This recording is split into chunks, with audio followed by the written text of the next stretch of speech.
Edgar Allan Poe, have found life a long and weird catalog of miseries from which to select my themes. And of all these, the most awful, perhaps, is to be buried alive. Now, don't deny it happens. The boundaries which divide life from death are at best shadowy. Let me tell you a tale about such an interment. I call it The Fall of the House of Usher.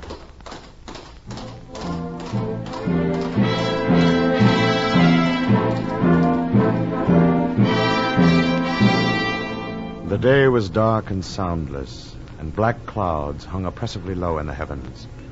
Toward evening, I caught a glimpse of something in the distance, and I spurred my horse toward it. As we approached, I could make out the hideous outlines of the House of Usher.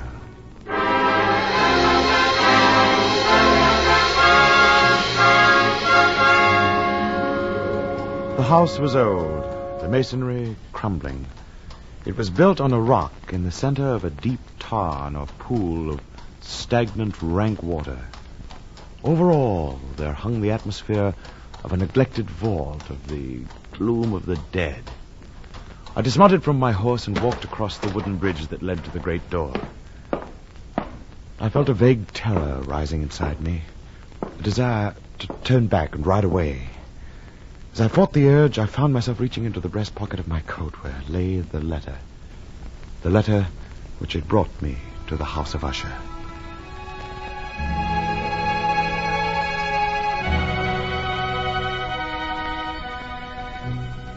My dear Hugh, this letter will be brief and perhaps somewhat confusing to you because I write from the depths of an upsetting illness.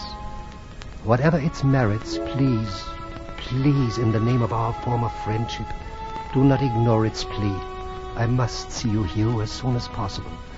You are the only friend I can trust in this, my hour of need.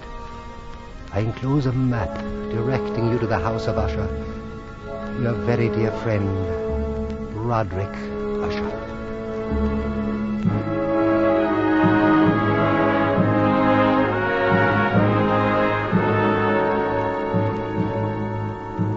And so I stood now before the huge door of the home of Usher. As I released the knocker, my eye caught a barely perceptible fissure, a crack, which extended from the roof down the wall in zigzag fashion, to become lost in the sullen waters of the tarn.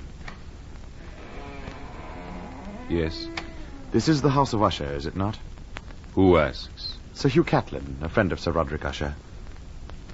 Come in, please. Thank you. My horse will be taken care of. Oh, thank you. Good heavens, is the whole house as dark as this? Sir Roderick prefers the darkness, sir. Oh, it's strange. As I recall, he always detested the dark. Yes, sir. This way, sir.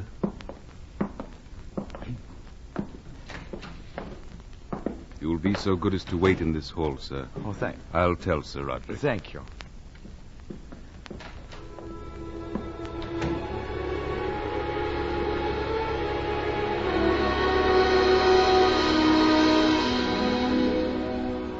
I stood outside a dark, carved door at one end of a long hallway.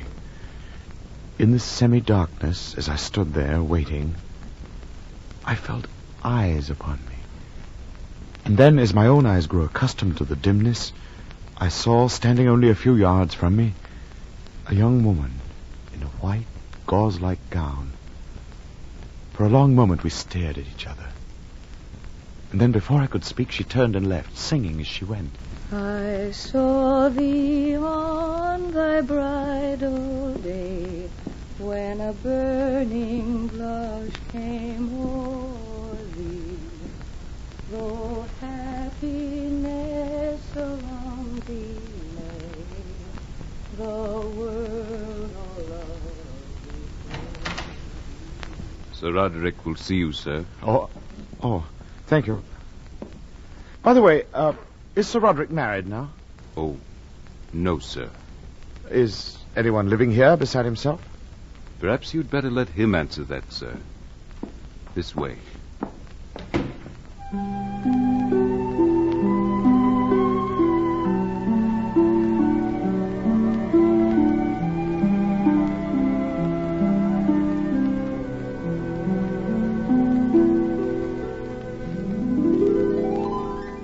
Welcome. Welcome to the house of Usher, Hugh. You're looking well, almost 13 years, isn't it? How are you? I'm fine, Usher. How are you? As you see me. Come. Here, sit down beside me. Well, what do you think of my ancestral hall? Beautiful, but rather dismal with all these hangings and thick carpets. Do you mind if I turn up the lamp? Don't touch that lamp, please. Oh, I'm sorry. Forgive me. Forgive me, I have been suffering with an affliction of the eyes recently. A single ray of light burns my eyes like the noon sun. Oh, I'm sorry to hear it. That explains the darkness, of course. And will you have a glass of sherry? Oh, yes, thank you. Here. Won't you drink with me? I'd rather not. Oh. That's good. Well, come. How do you find me, Hugh?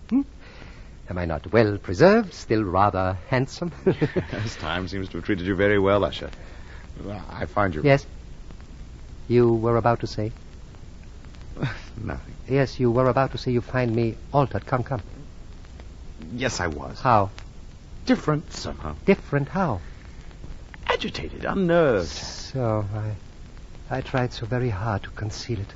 I told myself I will act very casual and normal. When he comes, he'll never sense it. What are you hiding, Usher? Your letter mentioned an illness. Oh, nothing, just a slight nervous affliction. It'll pass over. Why did you send for me? Because you are the only person I could turn to, the only one who would understand. Understand what?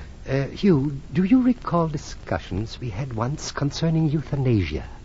Mercy killing? Yes. Exactly, yes. We spoke of it in school. You always said you were not morally opposed to it in extreme cases. Are you still of that opinion? Why do you ask? Can you not guess? No. Look at me, Hugh, please. Can you not see what's happened to me? Only that you seem highly agitated. Man, friend, are you blind? Can't you see I'm going mad? Oh, nonsense. Oh, no, not nonsense. This is a family affliction. I watched it destroy my father. Fear of lights? Not just light, my friend, everything. All my senses have become unbearably acute. You see, the most insipid food, for instance, grates on my taste. A small little sound like the drop of water is thunder in my ears. My skin will tolerate nothing but the softest of silks. Odors, flowers suffocate me. The closing of a door. Music, why, you know how I love music. I remember you played the organ, and very well. Well, the only musical sound I can possibly tolerate is this lute here, tuned very softly. You've been like this very long? So long I can scarcely remember when I first drew these curtains to shut out the light, or when I first hung these drapes to deaden the sound. Usher, when were you last outside this house?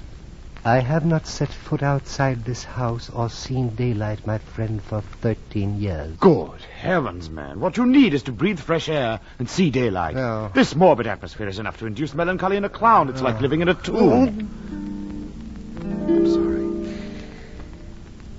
I know your problems will not be solved so easily. What would you say of a man who cannot take a step outside his own house? I'd say he was... All right, say it. Insane, say it. Usher, there must be some cure for Yes, this. one. What? Death. Death? No. Remember your philosophy. You've thought of suicide? I haven't the strength. I'm even afraid of that. And that's why I asked you to come. I don't understand. I think you do. I asked you here because of your views on euthanasia. You're not asking me to kill you. Exactly. You're mad. I admit that. You're worse than mad. You, if there's an ounce of pity... Usher, listen to me. This desire, this need to destroy yourself is caused by something. Perhaps it's something you've done. You wince at that. Here, tell me, let me help you. Too late. It's never too late. Confession will be the first step in your cure. You really want to know? I do. You do. Very well. Then follow me. Where do you take To me? the tower wing. It isn't far. What's there? There, my friend, is the curse. The curse and the blessing of Sir Roderick Usher.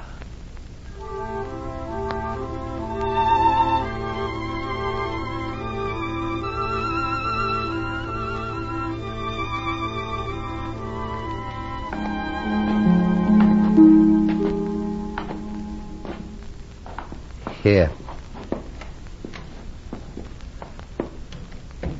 Madeline. Who is it? Dear, I want you to meet someone. There is no one to meet. Come here, dear. No. Please, Madeline. It's all right, really. Hugh, this is the Lady Madeline. How do you do? They're prettier in springtime. I beg your pardon? My violets. They've shrunk. It's the darkness. Darkness always kills living things. Do you find it so in Eulalia? What? Oh, well, yes, I do. Good. Then I'll sing you a song. By all means. Would you like a purple one? Oh, any color you say. The blue ones last longer. Yes. Shall I sing for you? Do. I saw thee once on thy bridal Oh, come, day, Hugh, come. when a burning glow. Well, Who is she? isn't she lovely? She's mad. Is this house filled with nothing but madness? I told you we are cursed from birth. She's your wife? No. My sister. I see. Do you? I think I do. How long has she been thus? It came upon her gradually. Please come, let us go down. Yes. You see, Hugh, when I went away to school, she was just a delightful little golden-haired child. Why, she worshipped me always. When I returned, she was a woman and I was a man. Hugh, I swear to you our relationship was innocent, and yet that strange love between... Oh, God, forgive me. Control yourself.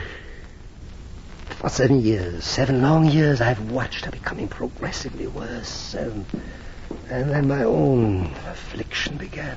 Usher. Where there's no sin, there should be no guilt. Tell me, Hugh, is it possible that a man can suffer thus for an uncommitted sin? Such things are not unknown. Now you see why I turn to you. But I am no doctor. I don't want healing, I want punishment. No! If men were punished for their evil thoughts, we would all turn on the rack. Usher, let me spend a few days here with you. We'll read and talk as we did in school. I remember your poetry was very exciting. Have you written anything lately? No. Well, then recite the old ones for me and play for me. Come, we shall fight this melancholy, you and I, and together we shall triumph over it. Thank you.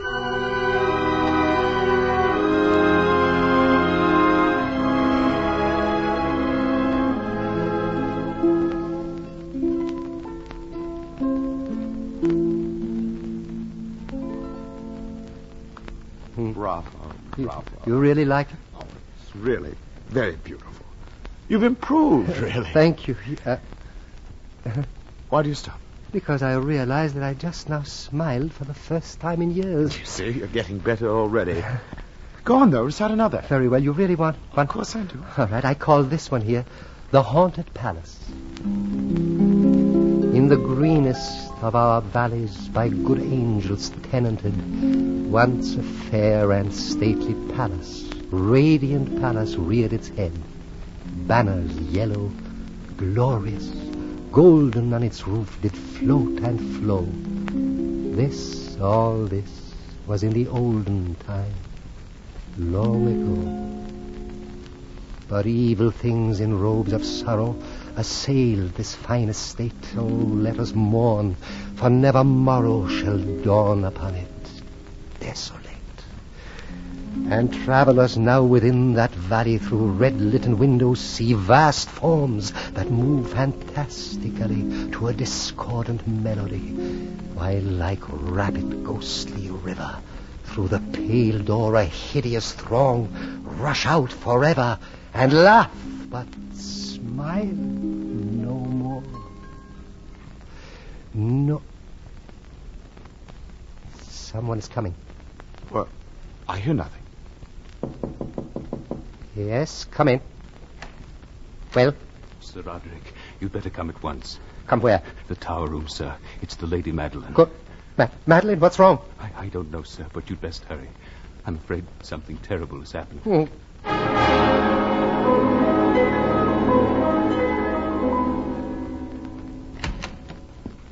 Well, Usher? Why do you stand and stare? She's dead. What? Dead. But that's impossible. Why, only a few days... A cataleptic seizure. She's had them before. This time it was fatal. My dear Fran. Is there anything I can do? Yes. You've only to name it. Please, help me bury her.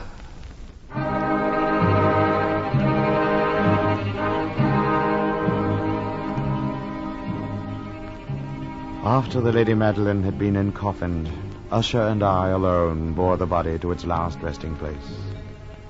Usher led the way down a long passageway, down beneath the castle, and then along a reeking stone passageway. Every few hundred paces we would stop, and Usher would unlock a huge copper-sheathed door. As we passed through door after door, I noticed that the walls were covered with the remnants of the chains and bolts of the Inquisitor. We are here. What place is this? The lowest vault beneath the house. The floor has a strange ring. Yes, it is sheathed in copper. This was once used as a storage room for powder. Please lower the coffin. Very well. Help me raise the lid. Usher, in heaven's name. One look, please, one look.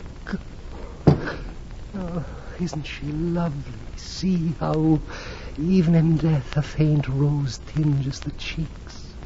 Farewell, sister. Beloved sister. Farewell, daughter of Usher. Fasten the lid. Will you not pray? I cannot pray. Then I shall pray. If you wish, but not for her. For whom, then? For me, my friend, please pray for me, that her image may never return to torture my poor brain.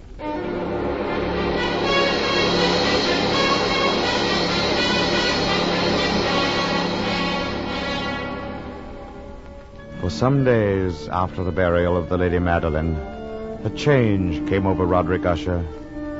He roamed the padded halls of the house of Usher, his head to one side, as if in an attitude of listening. It seemed to me as if his mind were laboring under some horrible, oppressive secret which he was struggling to tell me. His attitude, his listening for some imaginary sound, began to infect me. I found myself doing the same. And as the days went by, I too succumbed to the somber influence of the house of Usher. It was on the 8th day after the entombment of the Lady Madeline. A storm had been brewing. That night I could not sleep. I was overpowered by a sense of impending horror. Then on my door there came a rapping. Who's there? Who is it? Speak up! You, I'm afraid. I'm afraid as no man has ever been afraid before. Usher, you've been living in this morbid house so long you've become like it. So have I almost. You, I hear something. No, I hear nothing. Now, you must relax. You please read to me, will you?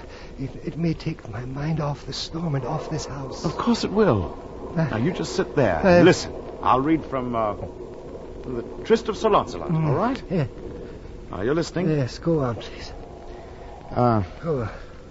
And Ethelred, seeking entry into the hermit's house, uplifted his mace, and striking at the door, made room for his gauntleted hand.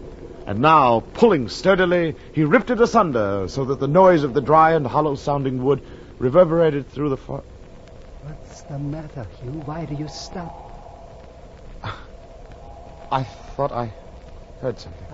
This atmosphere must be upsetting my nerves. Oh, go on. What was... Oh, reverberated through the forest. Now, entering the door, Ethelred saw a dragon of scaly and prodigious demeanor. And Ethelred uplifted his mace and struck the dragon, whereupon it fell with a dreadful shriek.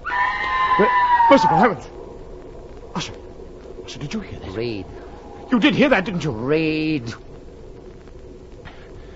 And now the champion approached the wall of the room, whereon hung a great brass shield. which in sooth tarried not for his coming, but fell at his feet with a mighty and terrible ringing sound. He was... Usher! Usher, did you hear that? Answer me, did you hear that? Hear it? Yes, my friend. Yes, I hear it, and I have heard it long, many minutes, many hours, many days. I have heard it and dare not speak. You know why? Do you know? I'll tell you. My friend, because I have put her living into her tomb. Didn't I tell you my senses were acute? Now I will tell you that I heard her first feeble movements in her hollow coffin. I heard them 8 days ago, yes. And then I heard the rending of her coffin, the grating of the iron hinges of a prison, her poor struggles in that copper archway of the vault. No. And now she comes. You're insane. She comes, no. She comes, I tell you. Haven't you heard the footsteps on the stair? I tell you, this very instant she stands outside that door. There's no one there. I tell you, she stands outside that door. Her hand is on that latch. Don't you see her? Turn that latch. What? Sister. Beloved. Beloved. Madeline!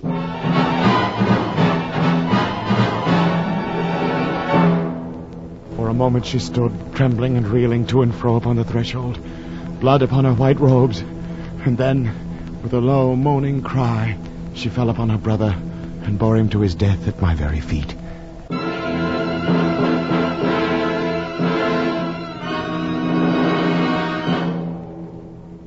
From that mansion I fled aghast. The storm was at its fury as I crossed the bridge. I turned. The radiance of the blood-red moon was shining through the widening fissure that cracked the walls of the house from roof to base. And suddenly, there came a fierce whirlwind, and the entire orb of the moon burst into my sight. The mighty walls rushed asunder, and there was tumultuous sound like the voice of 1,000 waters.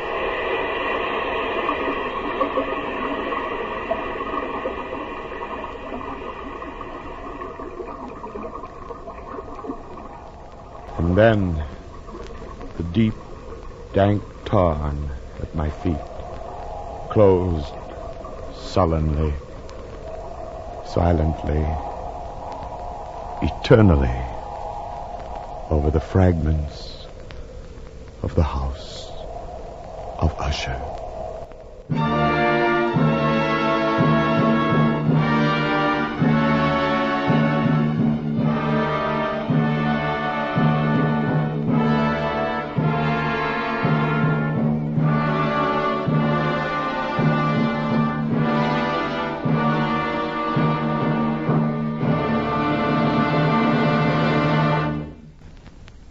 You have been listening to Tales of Edgar Allan Poe, an NBC University Theater production starring Joseph Schildkraut. Next week at this same time, we will bring you another classic of Anglo-American literature, selections from the Pickwick Papers by Charles Dickens.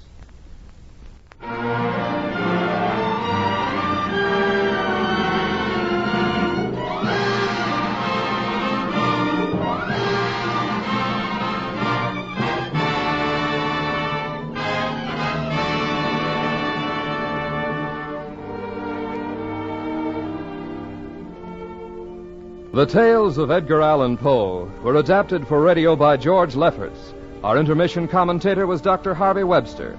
Starred was Joseph Schildkraut, internationally famed star of stage and screen, who was heard as Robert in Nosology, and Roderick Usher in The Fall of the House of Usher, which co-starred Barry Kroger. Our cast included Stanley Waxman, Georgia Backus, Stephen Chase, Miriam J., Don Diamond, Parley Bear, Tony Barrett, Shep Mencken, Jack Crucian, Margaret Brayton, Lynn Allen. Your announcer, Don Stanley. The original musical score was composed and conducted by Dr. Albert Harris. The director of the University Theater is Andrew C. Love.